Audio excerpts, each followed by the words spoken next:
Dr. Martin Davey, you're the author of the report Religious Approaches to Human Rights. What contribution have you found that religions can make to human rights legislation? I think there are four things that religion brings to the table when legislation about human rights is being considered.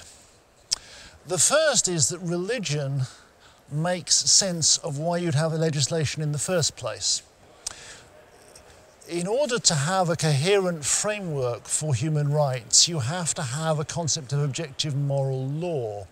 And that is something that religions provide you with in a way that a materialistic worldview simply cannot. This was a point made by Arthur Leff in his book Unspeakable Ethics, Unnatural Law. Just as C.S. Lewis argued that you cannot be rational without being religious, so I would argue that you cannot have a coherent approach to objective morality and hence to the need for human rights without a religious conviction.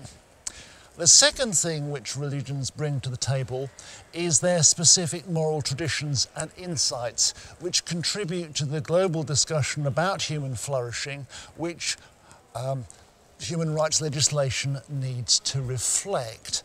So, for example, Roman Catholic moral theology has brought a particular concern for life and particularly for the life of the unborn child. And that's been a major contribution that they have made to human rights thinking.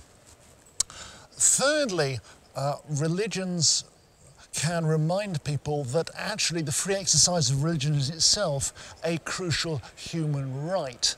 Because if human beings are made to relate primarily and above all to God, they have to have the space to do that and thus have the space to pursue their own religious convictions and practices.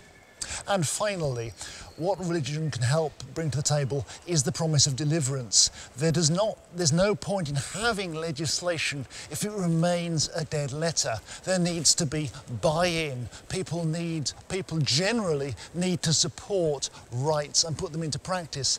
And they do that best if they can do it out of their religious conviction. And so religion can help to deliver a flourishing human rights culture. So these are the four things that I think they bring to the table. Dr. Vinay Samuel, you commissioned this report. Will secular human rights not go the way of all other secular utopias and fail? Secular human rights has taken on to itself a huge burden of delivering a transformed, just society. And it has to not only have a moral framework, but it must also have a political program. It's not just a moral position, but it's also a political program. I believe that this is almost impossible to achieve without its partnership with religion. That's number one. Religions, it must partner religion rather than try to produce a moral framework on its own. The values and systems that will shape, that are at the heart of human rights and therefore human rights programs. So it must draw on religious traditions and draw on religions, and more particularly the Christian faith in this country, in order to be able to survive. Secondly, I think it must limit itself instead of trying to take on every possible right, every possible political program and convert it into a right and promote it as a right. It must focus primarily on those rights which it started with, negative rights, those that harm people, terrorize people, and therefore focus on religious freedom, focus on unjust treatment of people, rather than trying to promote positive rights, economic, social, developmental, and so on. If it does that, it will fail. Mary Douglas, you're part of the committee that had the inspiration for this report. How does the Judeo-Christian faith provide a framework and foundation for human rights? I'll answer first of all about the foundation and then the framework. So Before you look at human rights, you need to understand why it is that a human person is of value at all. And interestingly, the Judeo-Christian understanding of a human being is a higher account than any other religion and higher than secular humanism.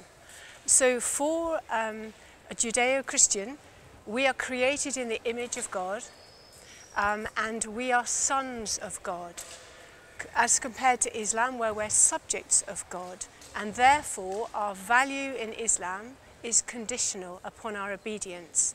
But for Judeo-Christian, as sons of God, we have unconditional value to the Creator God who is our Father.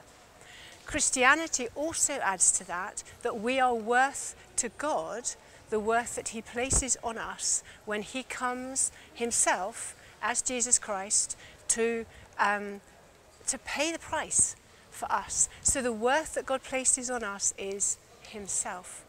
We therefore have infinite and unconditional worth, and that is the highest account of a human being, and therefore the strongest foundation for human rights. So that's the foundation.